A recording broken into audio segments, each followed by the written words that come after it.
E aí galera, beleza? Vamos para mais uma semana da nossa quarentena. Se Deus quiser, logo estamos todos juntos novamente. O que a gente vai trabalhar hoje é o processo de separação de misturas. Então, vamos recordar. Então, quando num sistema nós temos duas ou mais substâncias, nós estamos diante de uma mistura. Essa mistura pode ser do tipo homogênea ou do tipo heterogênea. O que vai diferenciar a classificação vai ser a quantidade de fases. Toda vez que a mistura tiver apenas uma fase, ela é chamada de mistura homogênea. Quando tiverem duas ou mais fases, mistura do tipo heterogênea. E quando a gente vai fazer uma separação de misturas, sempre a mistura heterogênea é a mistura mais fácil de separar. Por quê? Porque nós estamos vendo os componentes. Talvez nem todos, mas a maior parte dos componentes ali nós conseguimos enxergar, nós conseguimos distinguir. Então, a mistura heterogênea ela é mais fácil de separar do que a mistura homogênea. Então vamos começar com alguns processos de separação para as misturas heterogêneas. Um bem simples é a filtração. Então quando nós temos água e areia dentro do recipiente, nós mexemos e ao passarmos por um filtro, pode ser um filtro de papel comum, a água vai passar, então nós chamamos de filtrado aquilo que passa, e aquilo que fica no papel nós chamamos de retido. Então houve uma filtração. Caso eu não faça filtração, eu posso esperar essa areia ir para o fundo, um processo chamado de sedimentação. Um outro exemplo, água e óleo. Se nós agitarmos a mistura água e óleo, logo vai se separar.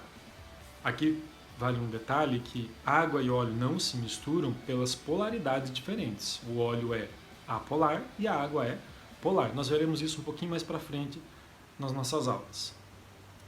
Mas o óleo, por ser menos denso, fica em cima. A água, por ser mais densa, fica embaixo. Então, houve aí uma decantação. Decantar significa ir para o fundo. Tanto no exemplo anterior que eu dei da água e da areia, também foi uma decantação, a areia indo para o fundo. Como foi um sólido que formou um sedimento na parte inferior do recipiente, nós chamamos de sedimentação. Mas a palavra decantação também é válida. Nós podemos fazer também uma centrifugação. O que é uma centrifugação? É uma sedimentação acelerada. Um exemplo é quando nós vamos fazer exame de sangue.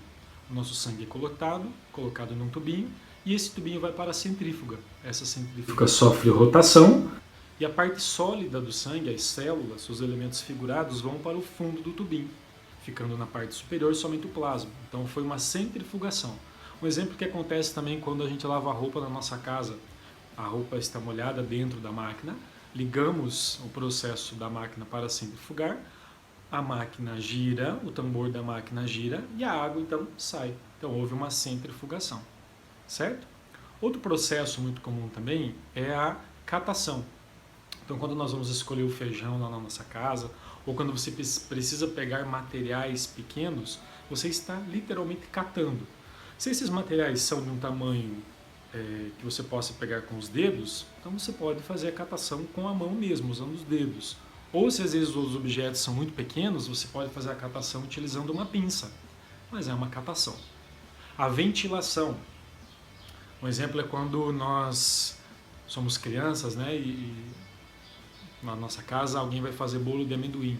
O amendoim é torrado, e aí temos que descascar esse amendoim. Aí nós vamos lá fora e jogamos o amendoim para cima. O vento leva a casca. Então isso foi uma ventilação, certo? Nós vemos diariamente também, às vezes, o pessoal que está limpando a rua da cidade, eles usam uns assopradores. Então aquilo também é uma ventilação.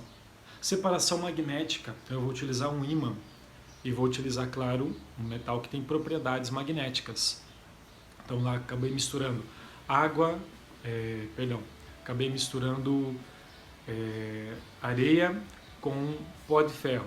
Preciso separar o pó de ferro. O que eu vou fazer? Passo um ímã, o pó de ferro vem e fica somente areia. Então foi uma separação magnética. E aí nós temos também os processos de separação envolvendo misturas homogêneas, que são misturas mais difíceis de separar. Precisamos empregar energia para que essa separação aconteça de um modo mais eficaz. Um exemplo é a destilação simples. Então vamos colocar água e sal dentro de um recipiente. Água e sal, sal de cozinha, tem pontos de ebulição muito diferentes. Quando eu aqueço a água, essa mistura água e sal, pelo fato da água ter ponto de ebulição em torno de 100 graus Celsius ao nível do mar, a água vai entrar em ebulição primeiro e vai passar para o estado gasoso, permanecendo ali dentro apenas o sal. Então eu aqueci o meu sistema, a água evapora, ganha energia suficiente, passa para o estado gasoso e fica ali dentro o sal. Então foi uma destilação simples. Posso acoplar ao final do meu balão de aquecimento um condensador. Essa água que estava no estado gasoso entra no condensador e volta a ser líquida. Caso as duas substâncias que eu queira separar, ou até mesmo ou mais substâncias, tenham pontos de ebulição próximos, aí eu vou utilizar uma destilação fracionada, em que eu tenho uma coluna de fracionamento.